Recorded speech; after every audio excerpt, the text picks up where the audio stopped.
आप अपनी लाइफ में बहुत सुधार करना चाहते हैं और कर नहीं पा रहे हैं। कारण है आपके ही माइंड के पैटर्न का। आप बहुत बार बहुत सारे प्लान बनाते हैं, मैं ऐसा करूंगा लाइफ के इस स्टेप पे मेरे को ये चेंजेस करने हैं, बट नहीं कर पाते क्योंकि आपका माइंड जो सबकॉन्शियस माइंड है वो उन्हीं ओल्ड पैटर्न को पर चलना पसंद करता है।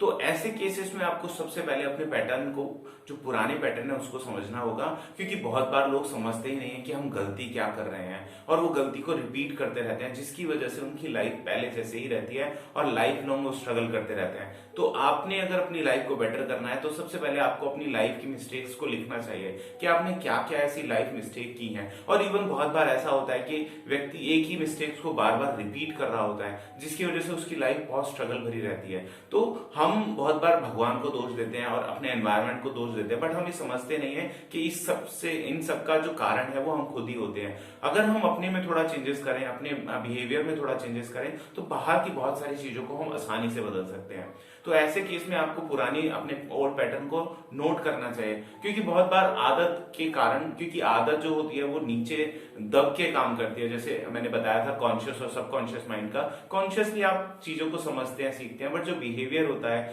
जो आपकी आदतें होती हैं, वो सबकॉन्शियस कंट्रोल करता है। और सबकॉन्शियस की में चेंजेस करना इतना आसान नहीं होता, इसीलिए आप उसी ओल्ड पैटर्न पे चलते हैं। तो सबकॉन्शियस में चेंज करने के लिए पहले आपको समझना होगा आपको चेंज करना क्या क्या है, क्योंकि मिस्टेक तो हो रही है, बट वो मिस्टेक्स क्या क्या हो रही है क्या आपको पता है। बहुत बार लोगों को आदत होती है बहुत ज्यादा पैसे को, कर्जे को ले लेने की, और वो समझ नहीं पाते। वो सोचते हैं उनकी सराउंडिंग की सिचुएशन ऐसी है कि उनको लेना पड़ रहा है, बट बहुत बार वो अपनी इस आदत को देखते नहीं कि ऐसा हो क्यों रहा है, कहाँ ऐसी कमी है जो वो चेंज कर सकते हैं। तो ऐसे केसेस में भी आपको सारी चीजें लिखनी चाहिए, क्योंकि जैसे ही आप लिखते हैं, तो जब आप लिखते हैं अपनी उन पैटर्न को जो आपने गलत किया है, तो इससे आपका जो कॉन्शियस माइंड होता है वो ज्यादा एक्टिव हो जाता है और वो उन आदतों पे पहरा देने लगता है कि ये आप कोई गलत कर रहे हैं। फॉर एग्जाम्पल, जैसे आप किसी फैक्ट्री में जाते हैं और आप फैक्ट्री में 100 मजदूर काम कर रहे हैं और उनमें से 10 मजदूर गलत काम करते हैं, बट जैसे ही वो ये देखते हैं कि हमारा मालिक आ गया है, तो वो थोड़ा सा उस गलत काम को करने से डरते हैं कि कहीं हमारे मालिक को पता नहीं चल जाए। इसी तरह से जो सबकॉन्शियस माइंड होता है वो बहुत सारे ऐसे पैटर्न को फॉलो करता है जो कॉन्शियस माइंड की समझ में ही नहीं आते,